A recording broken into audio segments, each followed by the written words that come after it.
आप सभी के हृदय में विराजमान परमात्मा को मेरी राम राम।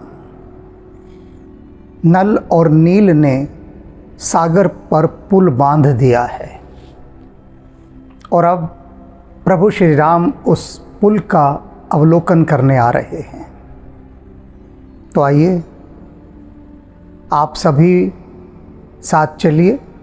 बहुत सुंदर दृश्य है, अलौकिक दृश्य है, बुद्धि की समझ में आने वाला दृश्य नहीं है। ये तो हृदय की गहराइयों से, मन की आँख से देखे जाने वाला दृश्य है, क्योंकि बुद्धि को तो समझ ही नहीं आएगा। ये बुद्धि को केवल वे ही बातें समझ में आती हैं जो उसके अनुभव की होती हैं। बस इतना याद रख लीजिए। जिन्हें बुद्धि रोज़ देखती है, समझती है, महसूस करती है, बुद्धि उन्हीं बातों को मानती है। अन्य बातों के लिए बुद्धि नकार देती है, साफ इनकार कर देती है कि मैं इसे नहीं मानती, क्योंकि उसका अनुभव नहीं होता। तो यह प्रसंग कुछ ऐसा ही है। बांधा सेतु नील नल नागर। वो जो नील और नल हैं, जो नागर हैं, आपने शब्द सुना होगा गिरिधर नागर। भगवान कृष्ण के लिए नागर शब्द का बहुत उपयोग किया जाता है। नागर कहते हैं जीनियस को। जीनियस आप समझ सकते हैं, चतुर, सुजान।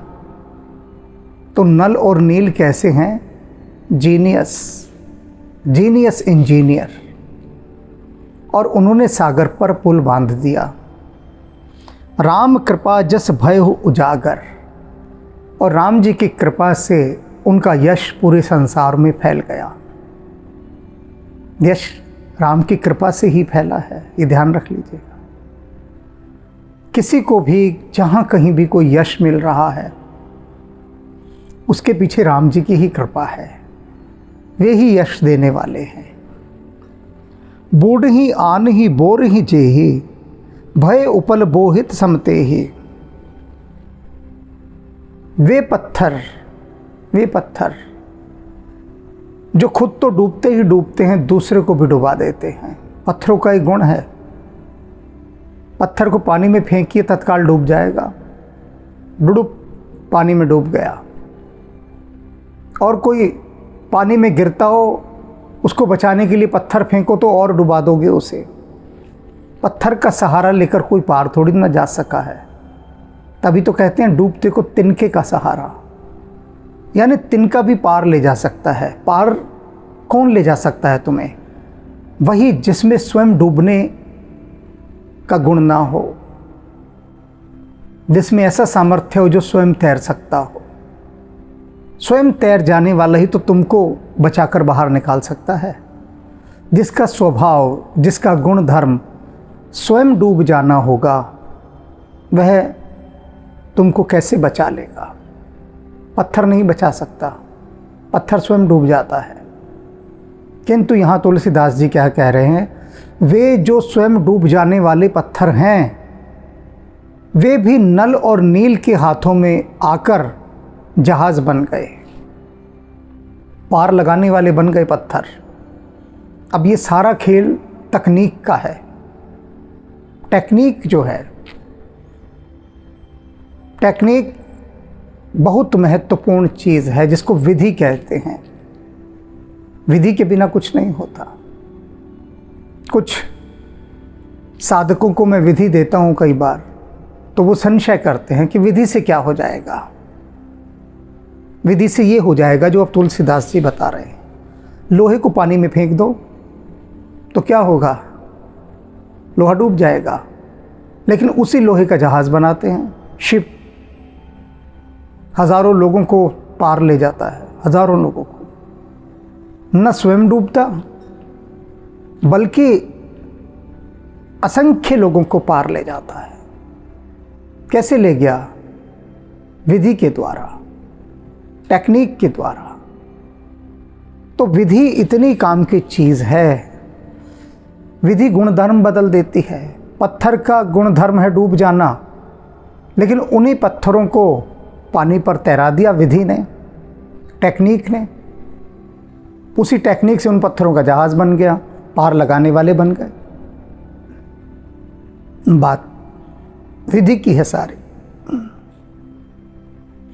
और सुजान के हाथ में विधि आ जाए, जानकार के हाथ में, तब तो विधि से चमत्कार किए जा सकते हैं, और किए गए हैं, किए जा रहे हैं धरती पर।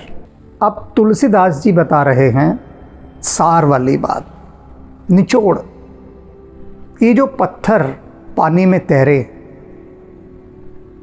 किसके कारण तैरे? महिमा यह न जलधि कई बरने। कहते हैं ये जो पानी पे पत्थरों को तैराने वाली बात कही गई है ना, इसमें सागर की भी कोई महिमा नहीं है। ये जो वर्णन किया गया है, सागर की कोई महिमा नहीं इसमें कि हम कहीं सागर ने सहयोग दिया। वो क्यों देगा? वो तो डुबाएगा। वह तो रास्ता रोक के बैठा है। पाहन गुण और ना ही पत्थरों का गुण है ये, उनका तो गुण ही नहीं है कि वे तैर जाएं। कपिन कई बरने, और कपिन कही करनी, और कपियों की भी एक करनी नहीं है, उनका भी कार्य नहीं है। ये जो करामात की, ये जो चमत्कार दिखाया, ये भालुओं और कपियों का भी चमत्कार नहीं है। ना पत्थरों का गुण धर्म है और ना ही सागर की इसमें कोई बड़ाई है। श्री रघुबीर प्रताप ते सिंधु तरे पाषाण। ये जो पाषाण, ये जो पत्थर सागर पर तैरे, कैसे? श्री रघुबीर जी की कृपा से, राम की कृपा से तैर गए। जे मति मंद जे राम तज, भजिहे जाए प्रभु आन। कहते हैं वे लोग बहुत मति मंद हैं, मंद बुद्धि हैं, जो ऐसे प्रभु श्री राम को छोड़कर इधर उधर भटकते फिरते हैं। उन प्रभु श्री राम को छोड़कर, जिनके प्रताप से, जिनकी महिमा से पत्थर भी सागर पर तैर गए। बहुत बड़ी घटना थी ये, बहुत ही बड़ी घटना। आज की वैज्ञानिक चमत्कृत होते हैं, दांतों तले उंगली दबा लेते हैं कि कैसे उन्होंने, कैसे ये पुल बांधा। जो इंजीनियर हैं ठगे से रह जाते हैं कि कैसे किया, कोई समझ नहीं पाया। आज किसी को कहें कि जरा पुल बना दो यहां से उतना बड़ा, तो बहुत कुछ सोचने पर विवश होना पड़ेगा कि भैया कितनी कॉस्ट आएगी, इतना पैसा लगेगा, इतना समय लगेगा, इतनी टेक्निक लगेगी। और रामकथा के मर्मज्ञों से मैंने पूछा, उन्होंने बताया यह पुल 5 दिन में तैयार हो गया था बनकर, 5 दिन में। और बनाया किसने? बंदरों ने, भालुओं ने। पर राम जी की वहां उपस्थिति थी, उनकी कृपा से ये पाषाण तर गए। कैसे? केमिस्ट्री का शब्द है कैटेलिटिक एजेंट। तो राम इस समय यहाँ पर वही भूमिका निभा रहे हैं।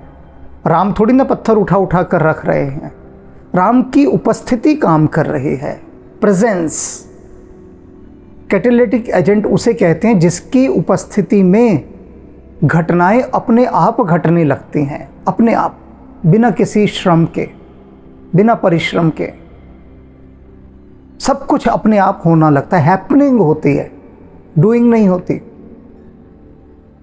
हैपनिंग अपने आप होना होता है, करना नहीं होता। ये दोनों में फ़र्क है, करने और होने में। करने में तो खुद को झोंकना पड़ता है, लगाना पड़ता है। और हैपनिंग, जैसे कि घटना खुद घट गई, लेकिन उस हैपनिंग के लिए मास्टर की प्रेजेंस चाहिए होती है, अर्थात गुरु की, दिव्य विभूतियों की, और यहाँ तो परमात्मा स्वयं है। तो राम की उपस्थिति है, इसलिए ये सारी घटनाएं घट रही हैं। और 5 दिन में पुल बनकर तैयार हो गया। आज संसार भर के वैज्ञानिक लग जाएं, सारा संसार का हम अपना अपना सहयोग देते हैं, जितना पैसा चाहिए हम देते हैं। धनी से धनी राष्ट्र कहें कि हम खूब पैसा दे रहे हैं, कोई कमी नहीं पैसों की, संसाधनों की, आज इस पुल की तरह वैसा ही पुल 5 दिन में कोई बनाकर दिखा दे, नहीं दिखा सकता। मेरी अधिकतम जानकारी के अनुसार नहीं दिखा सकता। फिर भी कोई कर दे तो राम जी की कृपा, मैं नहीं कह सकता। ले आए कोई प्रभु श्री राम से आशीर्वाद कि राम जी जरा वंस मोर, एक बार हमें भी बांध लेने दीजिए, आप आशीर्वाद दीजिए, तो बात अलग है। बांध से तू अति सुदृढ़ बनावा। नल नील ने जो वो पुल बनाया था ना, अति सुदृढ़, बहुत मजबूत, बहुत ही मजबूत। देख कृपा निधि के मन भावा। कृपा निधान प्रभु श्री राम ने उस पुल को देखा, उनको बहुत भा गया कि बहुत मजबूत पुल बनाया है। अब यहाँ एक बात ध्यान दीजिए, तुलसीदास जी यह नहीं कह रहे हैं कि बहुत सुंदर पुल बनाया है, कछु जाई न बरनी, ये नहीं कह रहे कि कोई वर्णन ही नहीं किया जा सकता, इतना सुंदर पुल बनाया। सुंदर नहीं कह रहे, वे कह रहे हैं अति सुदृढ़ बनावा। सुदृढ़ माने बहुत मजबूत, सॉलिड। जाना है बड़े बड़े वानरों को, भालुओं को, सेना जानी है भाई। जब सेना जाएगी, पार करेगी, तो सुंदरता से क्या लेना देना, मजबूती से लेना देना है ना। बहुत मजबूत बनाया। भोजन कई बार होता है, बहुत सुंदर भोजन होता है, सुंदर डेकोरेशन की होती है, बहुत अच्छी, लेकिन स्वादिष्ट बिल्कुल भी नहीं होता। तो भोजन का सुंदर होना एक अलग बात है और स्वादिष्ट होना एक अलग बात है। जो आश्रमों में भोजन मिलता है, गुरुद्वारे में मिलता है, कितना स्वादिष्ट होता है। और वहाँ रोटी ऐसे ली जाती है, जो प्रसादा लिया जाता है, ऐसे कोई प्लेट व्लेट, ये भी नहीं कि आपको कोई बहुत अच्छा 5 स्टार वो ट्रीटमेंट दिया जा रहा है। गुरु के द्वार पर, राम के द्वार पर, आश्रम में, इत्यादि स्थानों पर जहाँ आप जाते हैं, वहाँ भूमि पर बैठकर भोजन करते हैं, पत्तलें मिलती हैं और कितना स्वादिष्ट होता है। तो सुंदर होना एक अलग बात है, सुदृढ़ होना एक अलग बात है। तो पुल बहुत ही सुदृढ़ बनाया गया। बांध सेतु अति सुदृढ़ बनावा, देख कृपा निधि के मन भावा। चली सैन कुछ बरन न जाई, गर्ज ही मरकट भट समुदाय। सेना ऐसे चल रही थी उसके ऊपर, विशाल सेना, कि उसका वर्णन नहीं किया जा सकता। गर्ज ही मरकट भट समुदाय। और जो वानर योद्धा थे, गरज गरज कर जा रहे थे, गर्जना कर रहे थे वीर रस में, और उनके गर्जना के लिए वे कह रहे हैं कि उसका वर्णन नहीं किया जा सकता। ऐसी गर्जना। सेतु बंद डिंग चढ़ रघुराई। और फिर जो सेतु बंद था, जो तैयार किया था पुल, उसके ऊपर प्रभु श्री राम चढ़ गए। चितव कृपाल सिंधु बहुत आई। और सागर का विस्तार देखने लगे। पुल के ऊपर चढ़े और चढ़ के देखने लगे दूर दूर तक सागर को। देखन कहु प्रभु करुणा कंदा, प्रकट भय सब जलचल वृंदा। अब प्रभु तो पुल पर खड़े हुए हैं कि मैं जरा देख लूं भाई कितना बड़ा सागर है, इसका विस्तार कितना है। और उनको देखने के लिए, प्रभु को देखने के लिए, जो कि करुणा के कंद हैं, जो सागर के जितने जीव थे सब बाहर आ गए। सारे बाहर आके प्रभु के दर्शन करने लगे। मकर नक्र नाना झश प्याला। बहुत तरह के मगरमच्छ, घड़ियाल, सांप, मछलियाँ सब बाहर निकल निकल कर प्रभु को देखने लगे। सत जो जन तन परम विशाला। और ऐसे ऐसे मगरमच्छ, ऐसी ऐसी बड़ी बड़ी मछलियाँ, ऐसे ऐसे सांप जो 100-100 योजन तक बड़े थे। सागर के अंदर ऐसे ऐसे बहुत जीव हैं जिनको अभी तक हम खोज ही नहीं पाए, कि इतने विशालकाय जीव जिनका कोई हिसाब किताब नहीं। असे ही एक तिन ही ते खाए। और कहते हैं इतने विशाल जानवर 100-100 योजन के, लेकिन असे हूँ एक तिन ही जे खाए। और ऐसे भी जो इनको भी खा जाएं, वो कितने बड़े होंगे बताइए। कोई हिसाब किताब है क्या? सागर कितना विशाल है। विशाल शब्द भी छोटा हो जाता है सागर के आगे, विशाल शब्द भी। अब जो कहा यहाँ पर 100 योजन बड़े जीव, तो बात बुद्धि में समझ नहीं आ सकती। बुद्धि ने कभी 100 योजन बड़ा जीव कोई देखा ही नहीं। और ऊपर से कह रहे हैं उन 100 योजन वालों को खाने वाले भी हैं, उनसे भी बड़े। एकन के डर तेपी डेराए, और यहाँ पर ऐसे हैं हर जीव एक दूसरे से डरा हुआ है, क्योंकि एक से बढ़कर एक जीव सागर में है। और वे सारे जीव प्रभु श्री राम को इस समय देखने आए हैं। प्रभु ही बिलोक टर ही न टारे, और हट ही नहीं रहे हैं प्रभु के दर्शन कर करके। डर ही नहीं लग रहा आपस में कि कोई हमें खा जाएगा। किसी को किसी के खाने का डर ही नहीं, क्योंकि खाए तो तब कोई जब भूख लगी हो। अभी तो सब जीवों को प्यास लगी है, प्रभु के दर्शन की प्यास, अखियां हरि दर्शन की प्यास से। तो ये सभी जीव सागर से निकल निकल कर प्रभु के दर्शन कर रहे हैं, देख रहे हैं कि प्रभु खड़े हैं पुल के ऊपर। मन हर्षित सब भय सुखारे, सबका मन बड़ा हर्षित हो गया इन जलचरों को, सब सुखी हो गए। तिन्ही की ओट न देख ही बारे, और प्रभु श्री राम के लिए तो समस्या खड़ी हो गई। वे पुल पर खड़े हुए थे कि मैं जरा देख लूं सागर कितना विस्तार है। और सागर तो तब देखे ना जब ये जल के जीव उनको देखने थे। सारे बाहर गर्दनें निकाल निकाल कर उछक उछक कर प्रभु को देख रहे हैं, तो सागर का जल दिखाई ही नहीं दे रहा। मगन भय हरि रूप निहारे, सारे ये जलचर, मगरमच्छ, मछलियाँ, सांप, ये सब प्रभु का रूप निहार निहार कर सुखी हो रहे हैं, धन्य हो रहे हैं।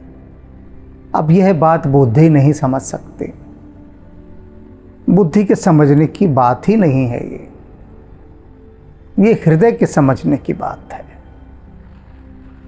चला कटक प्रभु आयुष पाए, सारी सेना प्रभु की आज्ञा पाकर अब चल दी, प्रयाण कर दिया उन्होंने।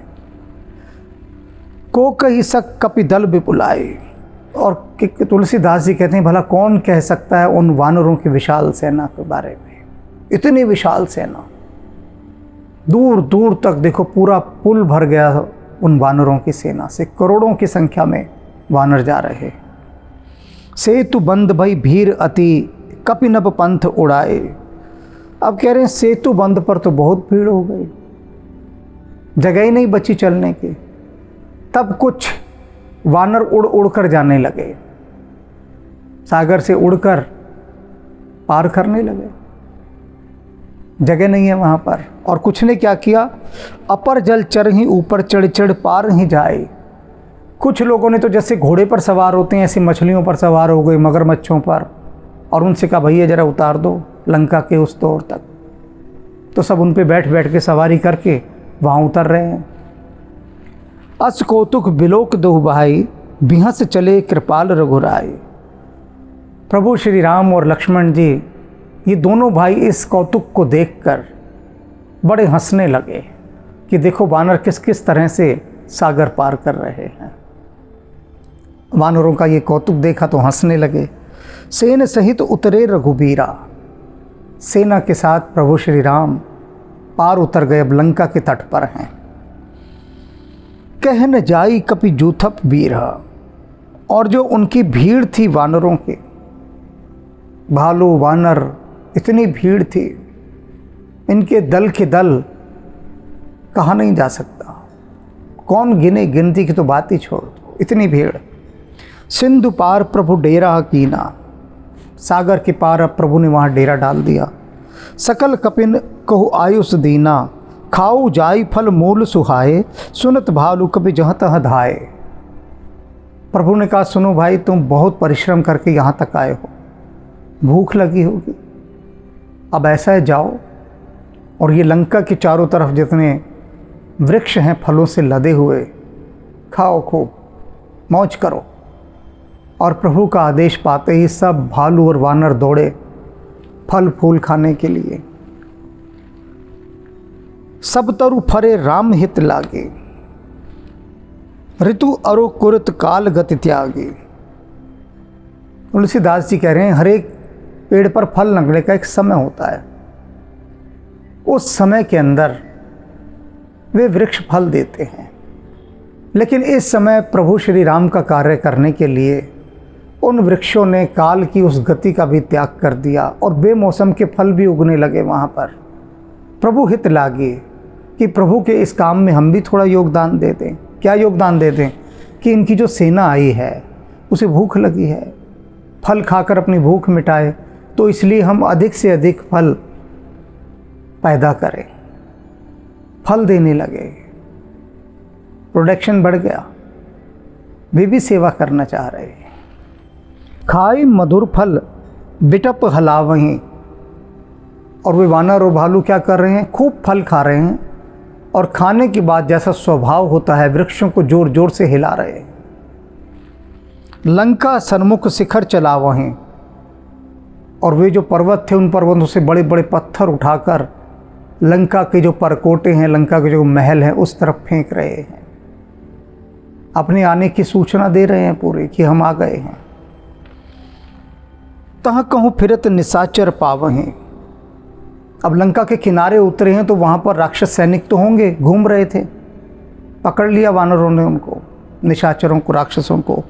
घेर सकल बहु नाच नचावहीं, पहले घेरा और उनको खूब नाच नचवाया, खूब नाच के दिखाओ भैया कैसे नाचते हो।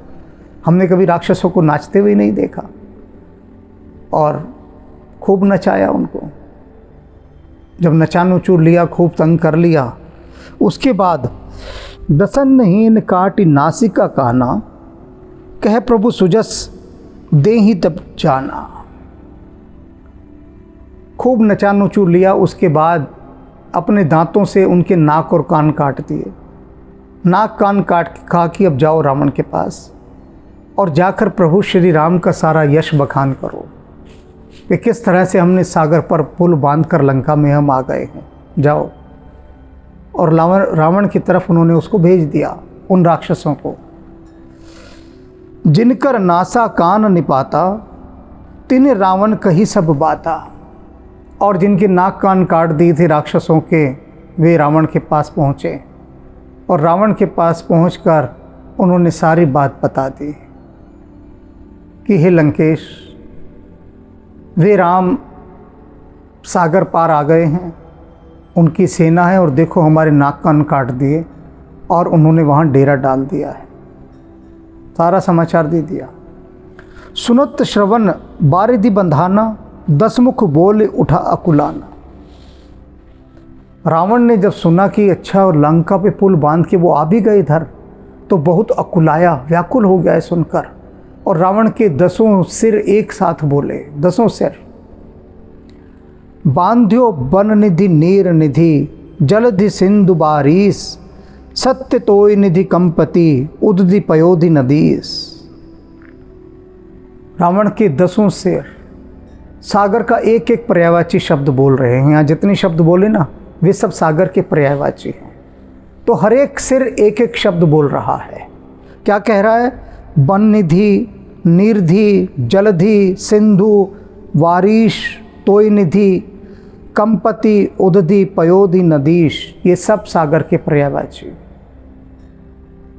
हर एक रावण का हर सिर डरा हुआ है और हर एक सिर घबराकर बोल रहा है कि अरे क्या राम ने सागर के ऊपर सचमुच पुल बांध दिया है। आश्चर्यचकित है कि ऐसा कैसे हो सकता है। उसका हर सिर घबराकर पूछ रहा है, व्याकुल होकर। निज विकलता विचार बहोरी, और फिर अचानक ही रावण को ये ध्यान आया कि वह ये कर क्या रहा है। अपने राक्षस सैनिकों के सम्मुख अपनी व्याकुलता दिखा रहा है। वो तो करता ही नहीं था रावण कभी ऐसा, रावण का ये स्वभाव ही नहीं था।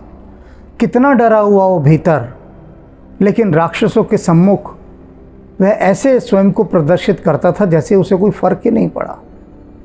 और उसने एकदम विचार किया कि इस तरह से अगर वो आश्चर्यचकित होगा तो उसके राक्षस सैनिक ही सोचेंगे हमारा राजा ही डर गया। तो उसने एकदम विषय बदल दिया एकदम। वे निज विकलता विचार बहोरी, अपनी विकलता पर विचार किया, उसे छिपाया। बिहस गए हो गृह कर भय भोरी, और फिर हंसने लगा रावण, ठहाके लगाने लगा। ये रावण की विशेषता थी। अपने भय को छिपाने के लिए, अपने अवगुण और अपने दोष को छिपाने के लिए, अपनी कमज़ोरी को छिपाने के लिए वो ज़ोर से ठहाके लगाता था, हंसता था, जिससे कि आसपास के लोग ये समझें कि अरे रावण को तो इन बातों से कोई फ़र्क ही नहीं पड़ता, ये तो इतना वीर है, तो हंसी में उड़ा रहा है इस बात को।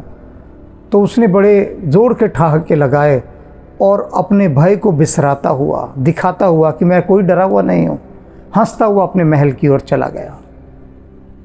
अर्थात उसने उन राक्षस सैनिकों से ये कहा कि ये कोई बड़ी बात नहीं, पुल बना लिया तो मुझे कोई फ़र्क नहीं पड़ता। उसकी उपेक्षा करते हुए हंसता हुआ अपने महल चला गया। मंदोदरी सुन्यो प्रभु आयो। अब मंदोदरी ने जब ये सुना कि प्रभु श्री राम ने पुल बना लिया है और लंका के इधर आ गए हैं, कौतुक ही पायो दी बंधायो, कि उन्होंने खेल खेल में सागर पर पुल बना दिया है। खेल में ही तो बना था। जामवंत जी ने क्या कहा था कि आओ एक खेल खेलते हैं, और खेल ही खेल में ये पुल बन गया। और खेल भी कब हो सका? प्रभु श्री राम वहाँ उपस्थित थे, वे देख रहे थे, उनका देखना ही काफ़ी था। बस कहते ना कि बस तुम्हारी नज़रें सीधी होनी चाहिए, तुम्हारी नज़रें इनायत हैं, तुम्हारी कृपा दृष्टि है, सब काम हो जाएंगे, कुछ करने की ज़रूरत ही नहीं, बस आप अपनी कृपा दृष्टि बनाए रखिए। तो प्रभु की कृपा दृष्टि बनी हुई थी, पुल तो खेल खेल में बन गया। कौतुक ही पाथोदी बंधायो, और कौतुक कौतुक में, खेल खेल में पुल बांध दिया है। करगहि पतहि भवन निज आने। मंदोदरी गई जहाँ रावण बैठा था, उसका हाथ पकड़ा, हाथ पकड़ के अपने महल में ले आई। जितनी भी रानियां होती थी सबके अपने अपने महल होते थे, क्योंकि एक राजा की अनेक रानियां हैं। जैसे एक परिवार में कई बच्चे होते हैं, सबके अपने अपने फ्लैट होते हैं, अपना अपना एक फ्लोर होता है, अपना एक रूम होता है, अपने अपने हिसाब से। तो जिसका जितना सामर्थ्य होता है उसी हिसाब से चलता है। राजाओं के पास सामर्थ्य की कोई कमी नहीं, तो राजा की हर रानी का एक अपना महल होता था। मंदोदरी ने रावण का हाथ पकड़ा, अपने महल में ले आई। विशेष बात करनी है कुछ, ले आई महल में।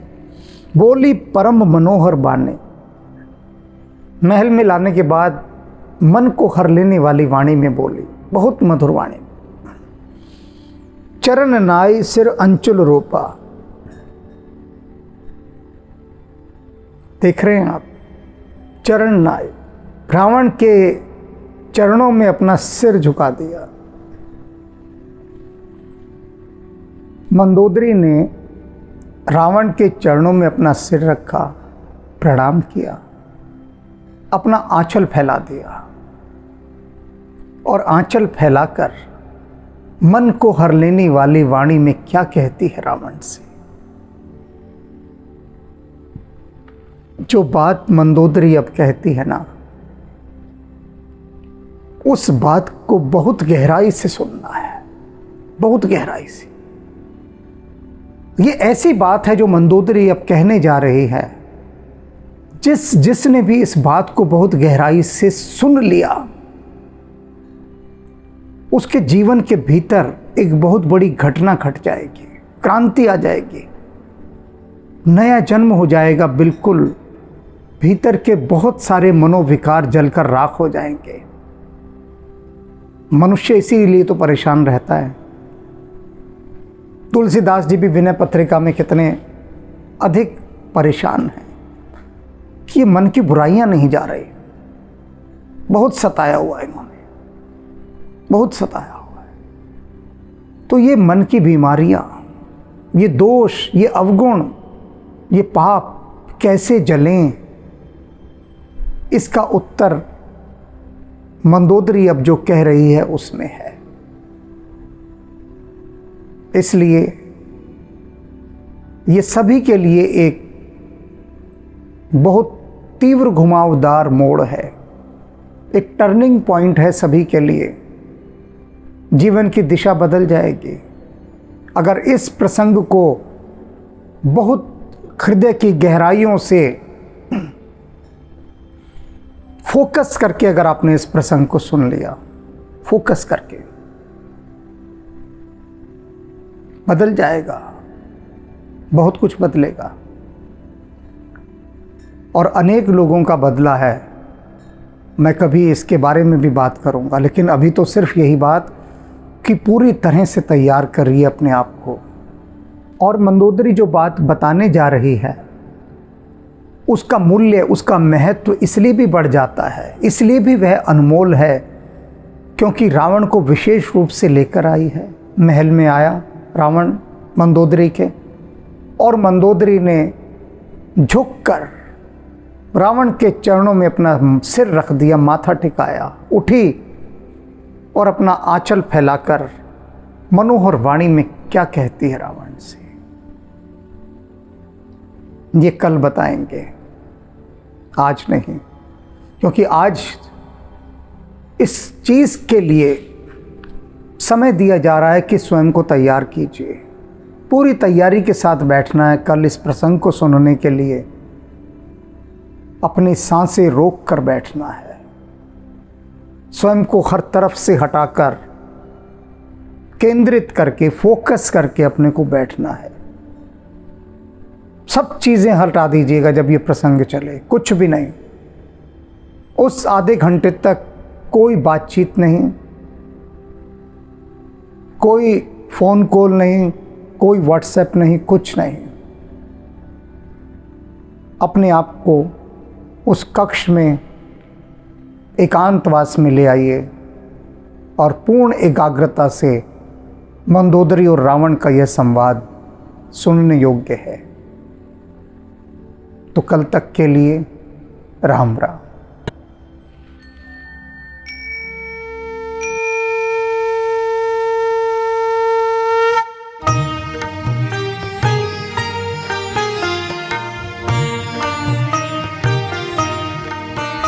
जय जय कपिनायक निज सुखदायक शंकर स्वयं अनूपा। जय भक्ति विकासक दुर्गुण नाशक सच्चिदानंद स्वरूपा। जय पवन कुमारा परम उदारा केसरी कुंवर स्वरूपा। जय अंजनी नंदन सुर मुनि रंजन दुख भंजन सुख रूपा। दुख भंजन सुख रूपा।